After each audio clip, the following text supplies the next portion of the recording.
I am Rakesh and I welcome to my YouTube channel science की। दोस्तों, इस video में हम देखने वाले हैं इंग्लिश क्लास 12 का प्रोज सेक्शन का chapter number 7 a child is born, जो कि जर्मन ग्रीड के द्वारा लिखा गया एक चैप्टर है। इसमें हम आज देखेंगे मोस्ट इम्पोर्टेंट ऑब्जेक्टिव क्वेश्चन, जो कि आपके एग्जाम में ये पूछे जाते हैं। तो आइए हम देखते हैं मोस्ट इम्पोर्टेंट ऑब्जेक्टिव क्वेश्चन का। फर्स्ट क्वेश्चन है अ child is born is a, यानी कि यह जो चैप्टर है अ चाइल्ड इज बॉर्न, यह क्या है? आपसे पूछा जा रहा है। ऑप्शन आपके सामने है। ए से यानी कि निबंध, बी स्टोरी यानी कि कहानी, सी बायोग्राफी और डी स्पीच यानी कि भाषण।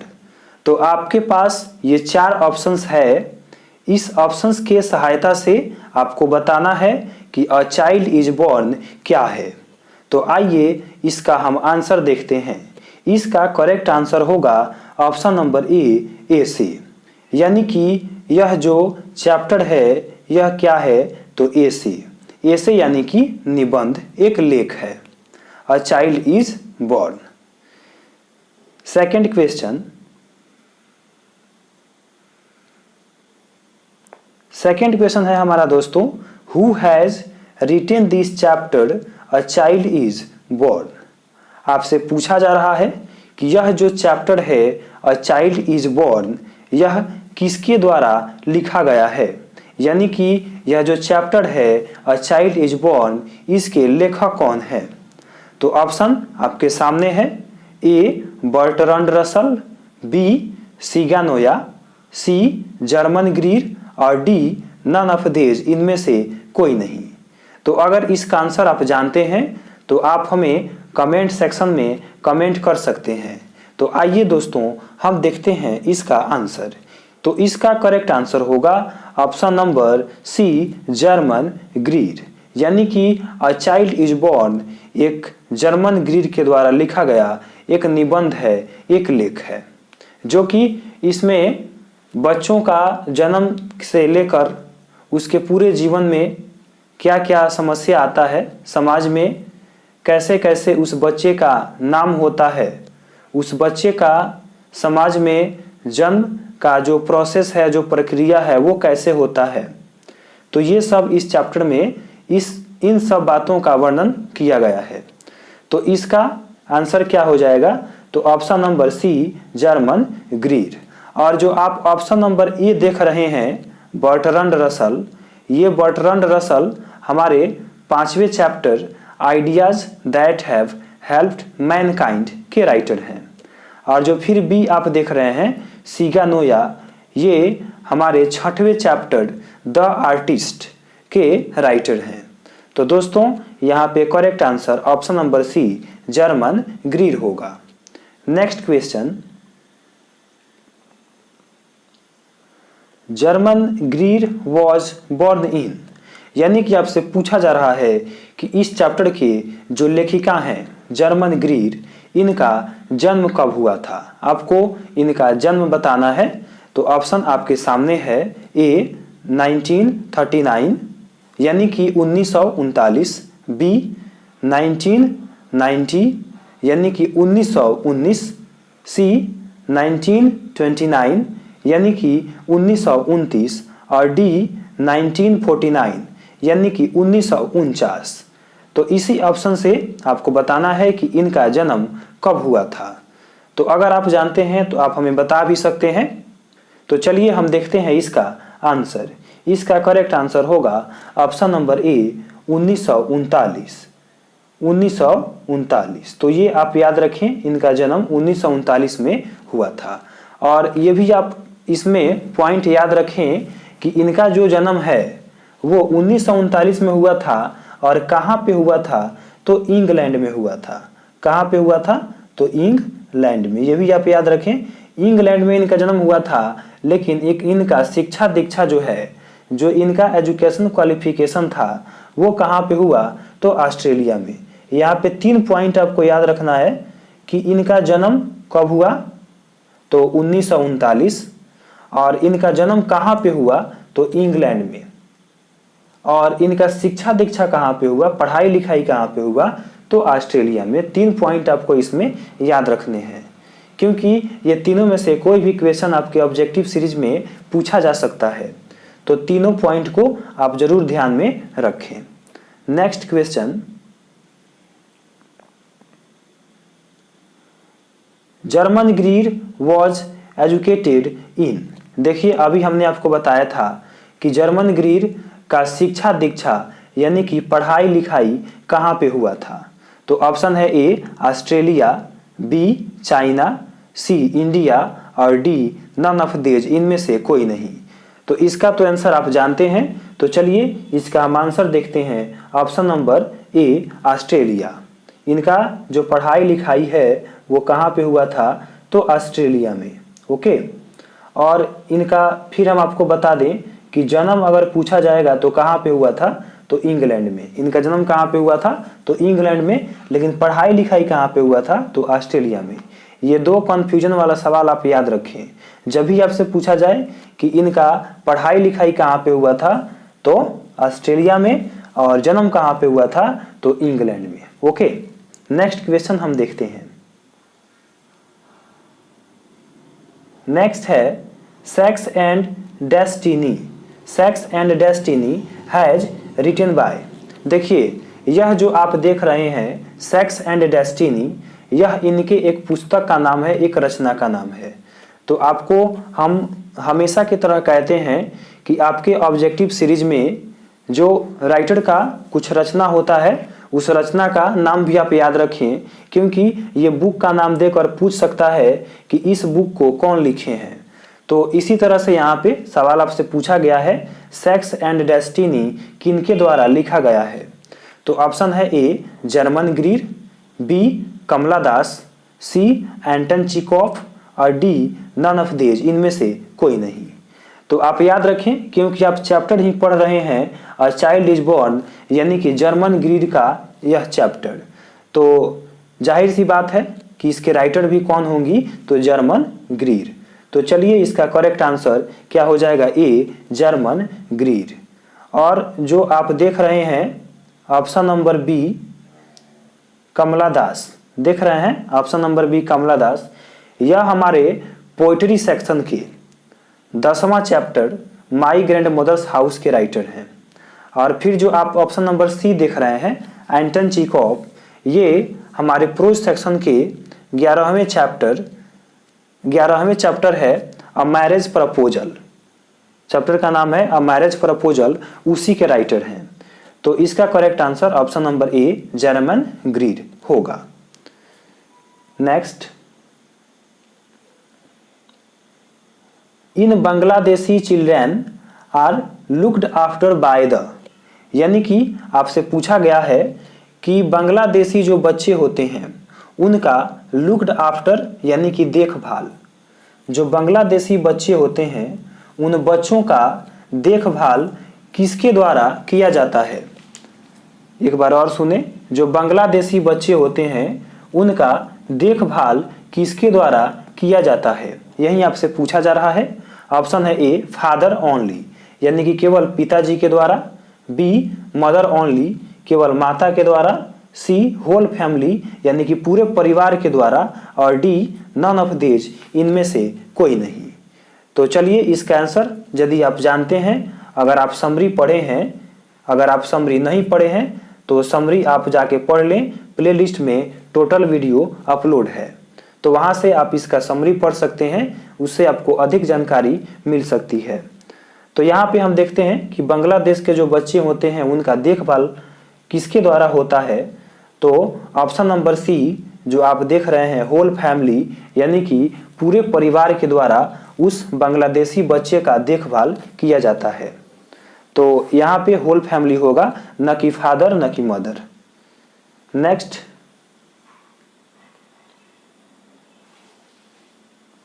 बांग्लादेशी रूपथोका इज अ डॉट डॉट। यहाँ पे ये आपका जो क्वेश्चन है, क्वेश्चन नंबर 7, ये VVI क्वेश्चन है।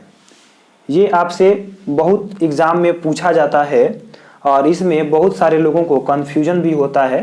तो इस कन्फ्यूजन को दूर करने के लिए यहाँ पे आप ध्यान दें कि बांग्लादेशी रूपथोका क्या है। ऑप्शन है ए टॉय एक खिलौना है, बी स्वीट्स मिठाई है, सी फेयरी टेल्स परियों की कहानी है, परियों की कथा है, डी नन ऑफ दीज इनमें से कोई नहीं। तो याद रखें ये जो रूपथोका है एक परियों का कहानी है यानी कि फेयरी टेल्स। ओके, और यह बांग्लादेश का बहुत ही फेमस एक तरह से आप मान सकते हैं कहानी है जिसमें कि परियों का चर्चा किया जाता है। तो ये जो क्वेश्चन है आपके एग्जाम के लिए मोस्ट इंपोर्टेंट है, तो इसको ध्यान में रखें। नेक्स्ट क्वेश्चन है,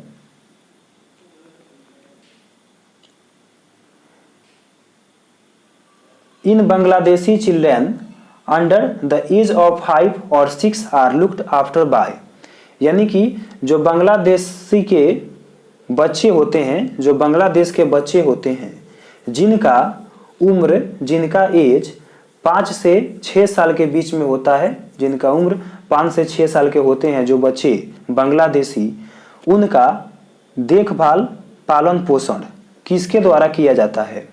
ओके, सवाल है कि जो बांग्लादेशी बच्चे होते हैं जिनका एज 5 से 6 साल के बीच में रहता है उनका देखभाल किसके द्वारा किया जाता है। तो ऑप्शन है A mother only, B father only, C whole family और डी नन ऑफ दीज इनमें से कोई नहीं। तो यहाँ पे आप बता सकते हैं इसका आंसर, अगर आप पढ़े हैं तो ज़रूर आप बता सकते हैं, अगर जानते हैं तो ज़रूर आप हमें कमेंट करिए। तो चलिए हम देखते हैं इसका आंसर। तो इसका करेक्ट आंसर होगा option number C whole family, यानी कि पूरे परिवार के द्वारा जिस बांग्लादेशी बच्चे का एज उम्र 5 से 6 साल का रहता है तो उसका पालन पोषण उसका देखभाल उसके पूरे परिवार के सहयोग से होता है, न कि उसके माता के सहयोग से, न कि उसके पिता के सहयोग से।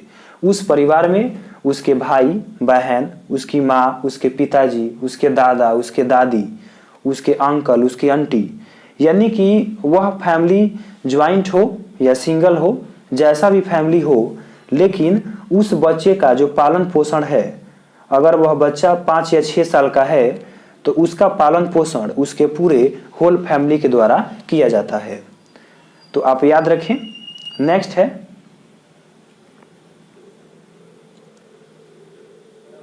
When a baby is born, it is a occasion of joy for, यानी कि जब एक बच्चे का जन्म होता है, जब एक बच्चे का जन्म होता है, it is an occasion of joy for, यह अवसर ओकेजन यानी कि मौका, यह खुशी का मौका किसके लिए होता है। यानी कि जब एक बच्चे का जन्म हो जाता है तो वह खुशी किसके लिए होता है। ओके, वह खुशी का मौका किसके लिए होता है। तो ऑप्शन है ए मदर के लिए, माँ के लिए, बी फादर पिताजी के लिए, सी सिस्टर बहन के लिए, डी होल फैमिली पूरे परिवार के लिए। तो चलिए आप यहाँ पे ये इसका भी आंसर बता सकते हैं। तो अगर आप जानते हैं तो इसका आंसर आप बता सकते हैं, आप हमें कमेंट सेक्शन में कमेंट कर सकते हैं। तो चलिए हम इसका आंसर देखते हैं। तो इसका आंसर होगा option number D whole family.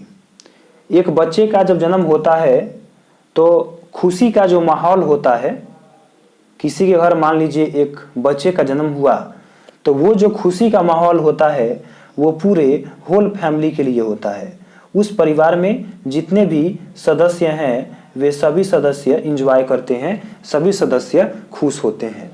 Okay, न कि उनकी केवल माता होती है, न ही उनके पिताजी होते हैं, उनका होल फैमिली खुशी मनाता है और वह दिन एक दीपावली की तरह होता है, यानी कि खुशी ही खुशी उसके परिवार में होता है। तो यहाँ पे आप इसका करेक्ट आंसर देखें तो option number D whole family होगा। Next question, a pregnant women is supported by her, कहा जा रहा है कि एक प्रेग्नेंट वोमेन यानी कि एक गर्भवती महिला, एक गर्भवती महिला किसके द्वारा सपोर्ट की जाती है? एक गर्भवती महिला किसके द्वारा सपोर्ट की जाती है? यानी कि एक प्रेग्नेंट वुमेन को कौन सपोर्ट करता है? ऑप्शन है ए उसका फैमिली, उसका परिवार, बी हस्बैंड उसका पति, सी उसकी mother, D none of these इनमें से कोई नहीं।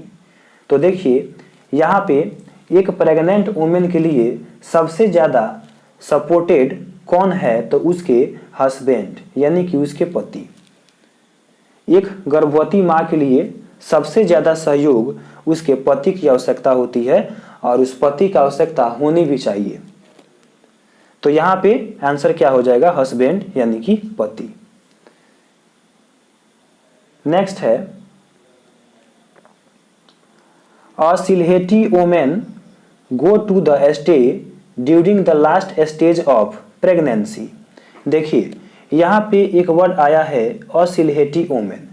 सिलहेटी वुमेन कहने का मतलब कि एक सिलहेटी जगह का नाम है, एक टाउन का नाम है, एक शहर का नाम है। सिलहेटी क्या नाम है? तो सिलहेटी एक जगह का नाम है। उस जगह पे, उस शहर में, उस शहर की जो भी महिलाएं होती हैं, जो भी औरतें होती हैं, उनको कहा जाता है सिलहेटी वुमेन। तो यहाँ पे जो लेखिका हैं जर्मन ग्रीर, ये वहाँ की महिलाओं को सिलहेटी वुमेन कहती हैं। तो सवाल है इनका कि a Sylheti women go to the stay during the last stage of pregnancy. एक सिलहेटी वुमेन अपने लास्ट स्टेज में, जब प्रेगनेंसी का लास्ट स्टेज होता है, तो वह कहाँ चली जाती है? ऑप्शन है A at her brother's house, अपने भाई के घर चली जाती है, B at her mother's house, अपने माँ के घर चली जाती है, C at her sister's house, अपने बहन के घर चली जाती है, और डी नन ऑफ दीज इनमें से कोई नहीं। तो इसका आंसर होगा option number B at her mother's house. देखिए सिलहेटी वुमेन का, वहाँ का, उस शहर का, सिलहेटी शहर का यह रीति रिवाज है, यह व्यवस्था है वहाँ का कि वहाँ की जो भी स्त्रियाँ होती हैं, जो भी औरतें होती हैं, वे औरतें जब उनके प्रेगनेंसी का लास्ट स्टेज होता है, मान लीजिए जैसे 1 महीना या 2 महीना बाकी रहता है प्रेगनेंसी का, जब लास्ट स्टेज चलता है, तो वह अपने ससुराल से अपने माँ के घर चली आती है। ओके, तो यही सवाल था। नेक्स्ट है, और इस चैप्टर का लास्ट क्वेश्चन है, साउथ अफ्रीकन्स वोमेन डिलीवरी इन। यानी कि साउथ अफ्रीका का जो औरत होती है, साउथ अफ्रीकन्स जो औरत होती है, वो अपना डिलीवरी कहाँ करती है? ओके, यानी कि किस तरीका से करती है या कहाँ करती है साउथ अफ्रीकन वोमेन? तो ऑप्शन है ए ट्रेडिशनल वेज, पारंपरिक तरीके से करती है, बी हाउस, अपना डिलीवरी घर पे करती है, सी हॉस्पिटल, अपना डिलीवरी हॉस्पिटल में करती है, डी नन ऑफ दीज इनमें से कोई नहीं। तो चलिए इसका आंसर हम देखते हैं। इसका करेक्ट आंसर होगा ऑप्शन नंबर सी हॉस्पिटल। देखिए जो साउथ अफ्रीकन वुमेन होती है उसका डिलीवरी हॉस्पिटल में ही होता है, और उसका जो बेबी होता है बिल्कुल ही सॉफ्ट होता है और लवली होता है, सॉफ्ट और लवली, क्योंकि उन लोगों का वहाँ का वो व्यवस्था है, वहाँ का वो एक तरह से रिवाज आप समझ सकते हैं, रीति रिवाज है कि वहाँ जो भी बच्चे का जन्म होता है, जो भी साउथ अफ्रीकन वुमेन होती है, जब अपने बच्चों को जन्म देती है तो वह हॉस्पिटल में ही देती है। तो हॉस्पिटल में होने के साथ साथ वो जो बच्चा है बहुत ही सॉफ्ट होता है और बहुत ही सुंदर होता है, बहुत ही प्यारा होता है। तो दोस्तों इस तरह से हमारा अ चाइल्ड इज बॉर्न का ऑब्जेक्टिव क्वेश्चन का सीरीज कंप्लीट हुआ।